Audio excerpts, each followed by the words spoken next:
Hello student, स्वागत है एक बार आपका फिर से मिस्ट्री के यूट्यूब के स्टडी मंत्र चैनल पर।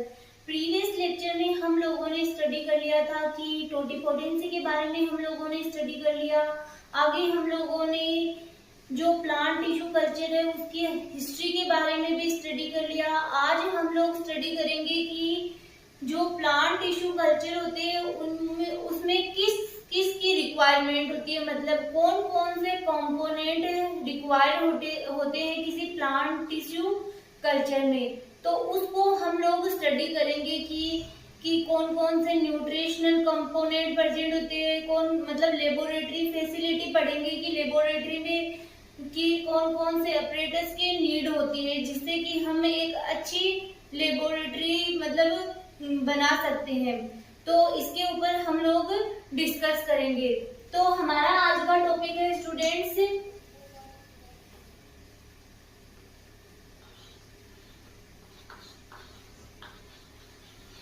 PTC media requirements.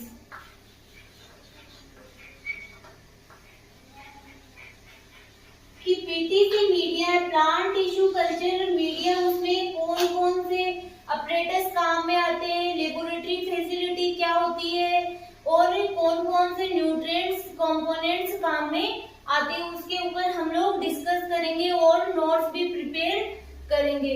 तो स्टूडेंट्स जैसे कि हम लोग बात करें कि नॉर्मली 3 मेन रिक्वायर्ड होती है प्लांट टिश्यू कल्चर के लिए। फर्स्ट है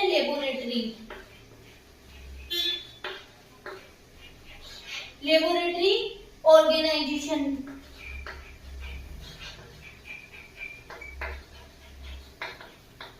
सेकेंड अब हम लोग बात करें तो सेकेंड आ जाता है इसमें न्यूट्रिशनल कंपोनेंट्स या कल्चर मीडिया। थर्ड हम लोग बात करें तो आ जाता है आपके एसेप्टिक कंडीशन।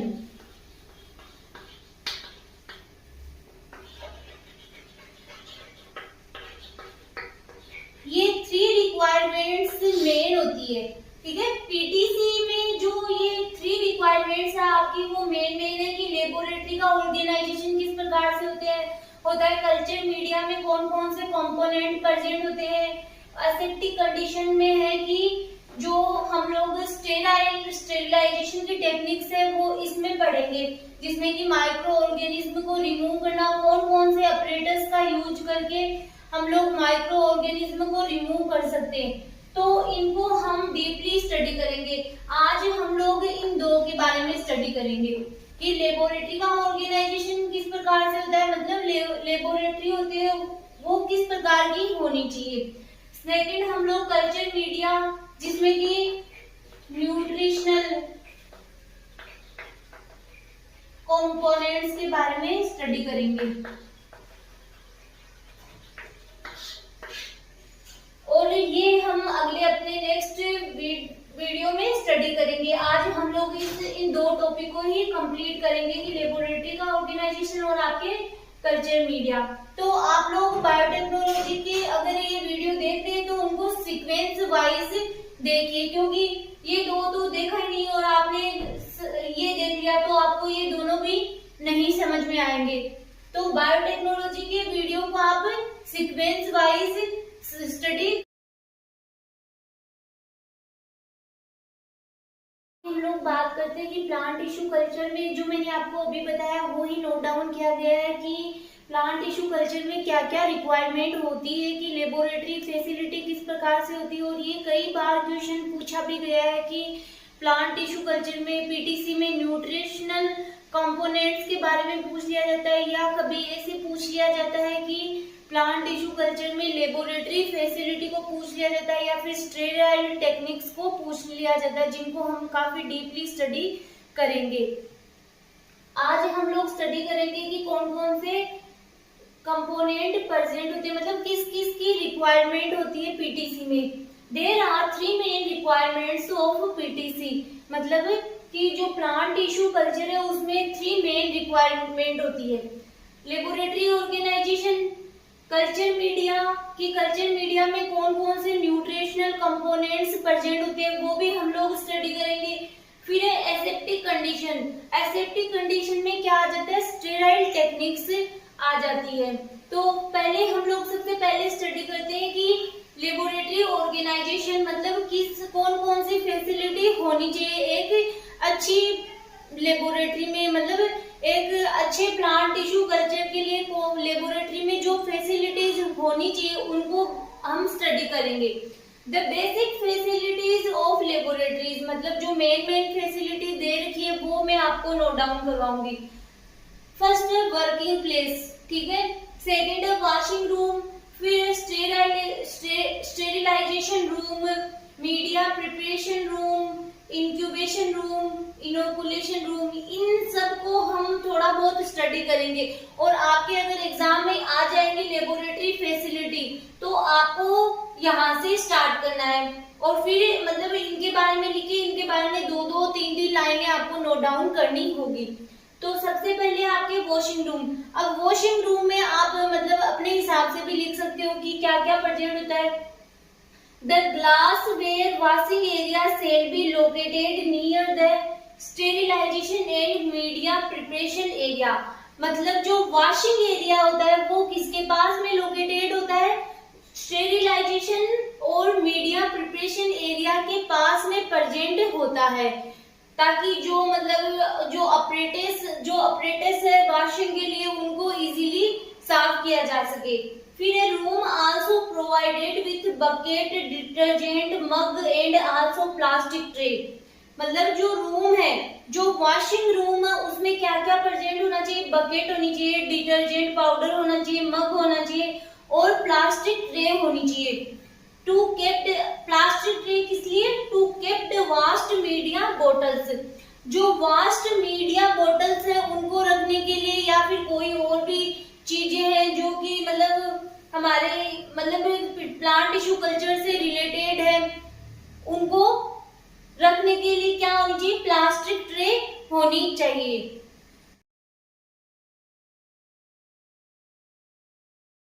आपके जो वॉशिंग रूम लिखा उसी में आगे ये लाइन नोट डाउन करना है कि room provided with water line and electricity line, कि रूम होता है उसमें वाटर लाइन और इलेक्ट्रिसिटी लाइन भी प्रोवाइड होनी चाहिए। फिर sterilisation room, the room should have one autoclave vertical और हॉरिजॉन्टल, कि जो स्टेरिलाइजेशन रूम है उसमें क्या होना चाहिए, एक ऑटोक्लेव होना चाहिए। अब ऑटोक्लेव क्या होता है इनके बारे में भी हम आगे थोड़ा डिस्कस करेंगे। आप अभी ओनली इसको नाम के थ्रू ही याद रखो कि ऑटोक्लेव वर्टिकल और हॉरिजॉन्टल, ठीक है। ये सब किसमें प्रेजेंट होना चाहिए, स्टेरिलाइजेशन रूम में। फिर है media preparation room, media preparation room should be provided with working tables. जो मीडिया प्रिपरेशन रूम है उसमें वर्किंग टेबल्स होनी चाहिए और कई प्रकार के सॉल्यूशन भी होने चाहिए जो कि हमारे प्लांट टिश्यू कल्चर में काम आएंगे। Room contain distilled water, pH meter, buffer solution, hot plate. इनके अलावा और भी बहुत सारे ऑपरेटर्स होते हैं जो कि मीडिया प्रिपरेशन रूम में पाए जाते हैं। ये मैंने ओनली दो चार के ही नाम लिखे हैं, आगे आप लोग देख लेना। फिर room should contains chemicals such A sucrose, agar etc। और जो रूम मतलब मीडिया प्रिपरेशन रूम होता है उसमें बहुत सारे केमिकल्स की नीड होती है। सुक्रोज है, ये सच मतलब कुछ के नाम लिखे हैं, सुक्रोज है, अगार है etc।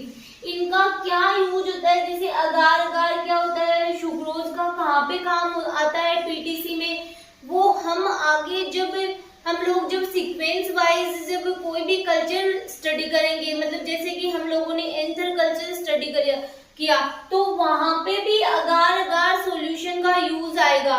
तो उस टाइम आपको ये सारी चीजें बार बार में रिपीट होगी, तो आप लोगों को वहां पे अच्छे से पता चल जाएगा कि अगार किस काम में आता है या क्या होता है, सुक्रोज है वो क्यों काम में लिया जाता है। तो आप अभी मतलब इतना घबराने की कोई आवश्यकता नहीं है।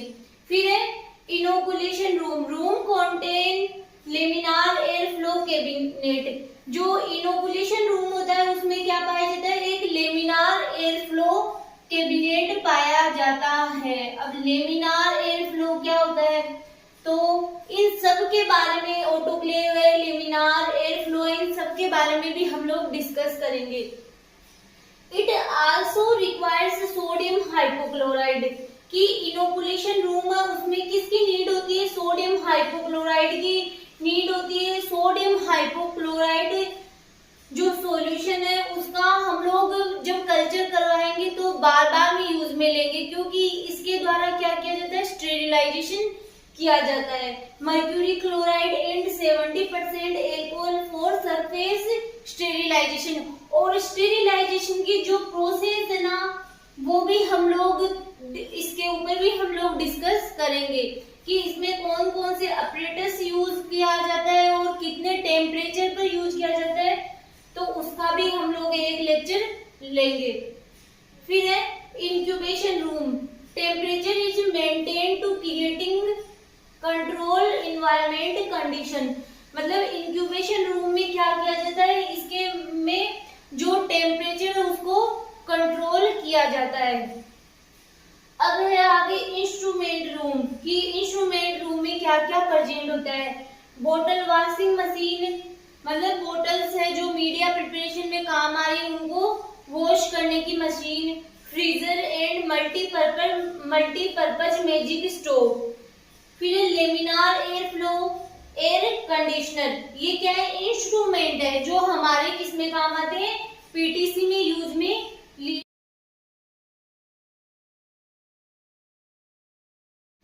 आगे है स्टूडेंट्स से अदर रिक्वायरमेंट्स की, आगे की उन सब के अलावा कौन कौन सी रिक्वायरमेंट की नीड होती है।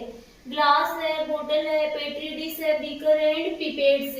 ये सारे बायोलॉजी के जो स्टूडेंट है उन सबको पता है कि ये सब क्या होता है। कोनिकल फ्लास्क है, स्पेचुला है, स्केपल एंड फोर्सिप्स है। तो ये सारे जो ऑपरेटर्स है उन सब के बारे में आप लोग अच्छे से जानते हो। फायर एक्सटिंगाइजिंग सिस्टम है, waste disposal area should be provided. ये है अदर रिक्वायरमेंट्स में, ठीक है। अब हम लोग सेकंड पॉइंट पढ़ते हैं कि nutritional components in PTC plant tissue culture में कौन कौन से न्यूट्रिशन की नीड होती है। तो यहाँ पे लिखा हुआ है nutritional components are essential for growth and development of cultured tissue. जो न्यूट्रिशनल कंपोनेंट्स होते हैं वो जो कल्चर्ड टिश्यू है उसकी ग्रोथ और डेवलपमेंट के लिए आवश्यक होते हैं। देयर आर एज फॉलोज, जो कि नीचे दिए गए हैं। सबसे फर्स्ट है मैक्रो इनऑर्गेनिक न्यूट्रिएंट्स। ये भी हम लोग अभी डिस्कस करेंगे क्या होते हैं। माइक्रो इनऑर्गेनिक न्यूट्रिएंट्स, फिर vitamin, carbon source, organic nitrogen, plant growth regulators, agar as gelling substance. तो इन सबको अभी हम लोग थोड़ा थोड़ा डिस्कस करेंगे कि माइक्रो न्यूट्रिएंट्स कौन से होते हैं, मैक्रो न्यूट्रिएंट्स कौन से होते हैं जो किसी प्लांट जो कल्चर्ड टिश्यू होते हैं उनके लिए एसेंशियल होते हैं।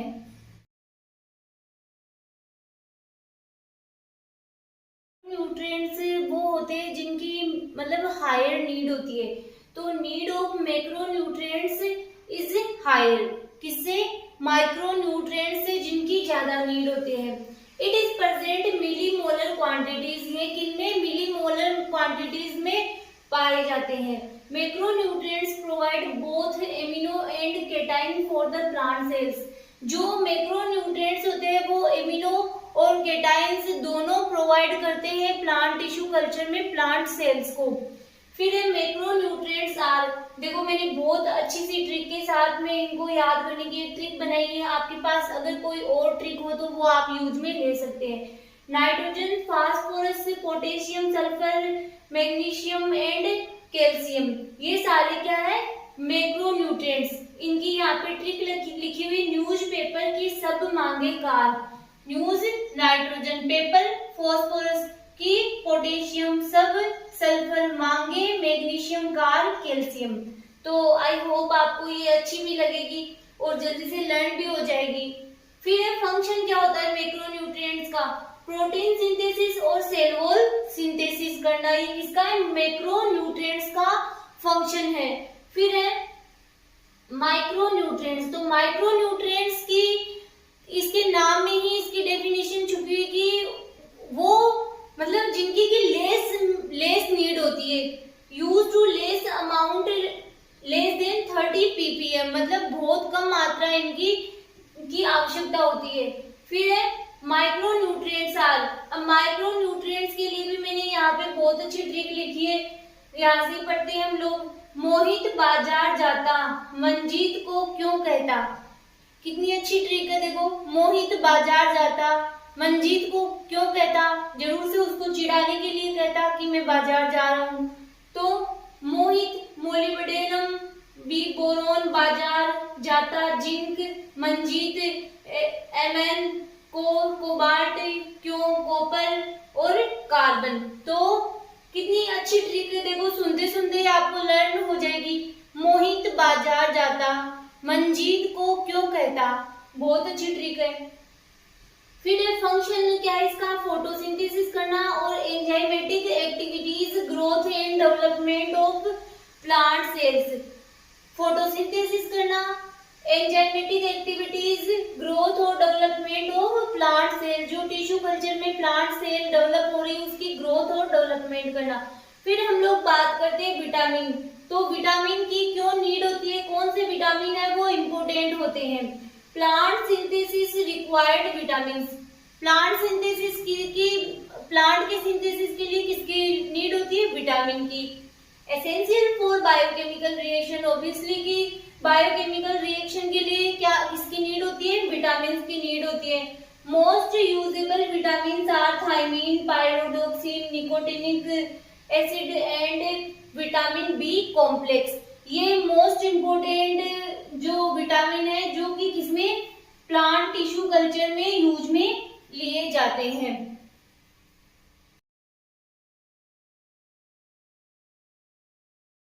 आगे है students amino acid. Glycine is the most common amino acid use in different culture media.